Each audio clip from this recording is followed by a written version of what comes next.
Okay, so a couple months ago, I was walking in town here close to F&M campus, right by the CVS, and it was like a sunny afternoon, like not a scary time at all, and I was suddenly aware of this slow-moving vehicle behind me, and the sort of deep beat or pulsing sound of hip hop playing from this car, and I'm just like casually looking behind me, and there's this white convertible and this this man is driving who looks like the sort of cliche that would like hip hop and would lean backwards in his car with his one hand out on the steering wheel, and looking very, like I said, cliche, and he's just looking at me as he drives 5 miles per hour, and I'm thinking, okay, just keep walking, don't panic, you're fine, it's the middle of the afternoon, and sure enough, he passes me while looking, and then he goes up and does a U-turn, and he drives the other way, and he continues on his way, and you're thinking, oh my gosh, this is terrible, like you should feel anger right now, and the problem is that I just couldn't stop laughing because this happens to me all the time here in Lancaster, in Chicago, in foreign countries. It's just like my life is that I get catcalled all the time by men who are driving past me listening to hip hop. You can conclude what that means, but so, and I know, like the feminist in me is like,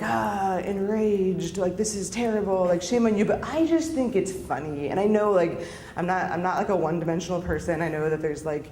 other things I should be concerned about, but like, it's just funny, and it happens so often that like, it's just even funnier, so that was a couple months ago.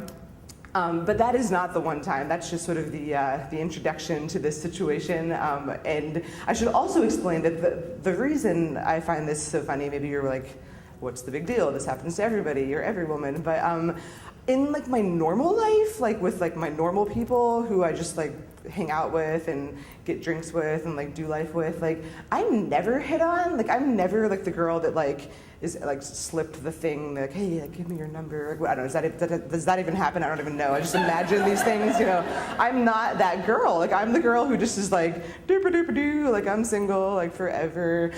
So and like will be apparently. So this is like my life. So it's like I live like in parallel universes where I have like the Laura who is catcalled constantly like on the streets of Lancaster and other places, and then I have like the Laura who can't ever stop being single. So this is my life. But I tell you all that to tell you about my favorite story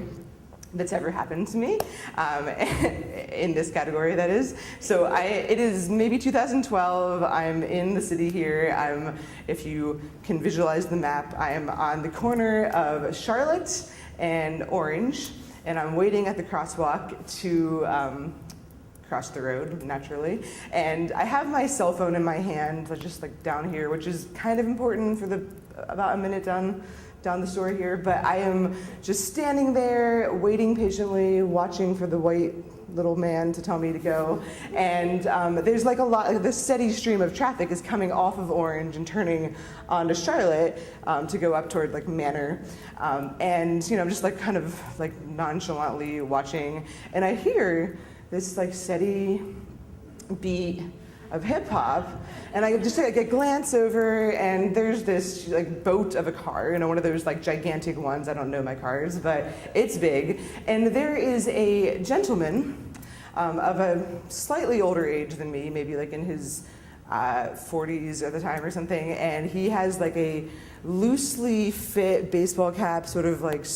not quite correctly on his head, and he's looking at me, and he is smiling, naturally, as men do when they drive past me apparently, and he is as he's getting closer, he's getting slower, and so he's like, you know, going to turn, so it makes sense that he's slowing down, but he's slowing down, like this is uncomfortable. He's now going 5 miles per hour right in front of me, and he starts to lean out of his window, like out of his window. I don't even know how he does this, because he's looking at me, he's making a left-hand turn, he's leaning out of his window, there's music playing loudly, and he's just giving me this creepy look, and he doesn't say anything except this. 717-565-2134. And I'm just like, eh? And I'm watching him, like, it's like eye contact, just like he is going, and I am watching him, and then he's like, one more time. And now by this time, like, I swear to you, you may think I'm exaggerating, but I swear to you, this man is driving, turning the left corner while he's looking back at me, and he's like, 717-565. I forget what I said last time, that number. And so, as people do, when I tell them this story, all my friends, they all know this story, they talk about it all the time. It's the 717 story, but they asked me, well, did you call him?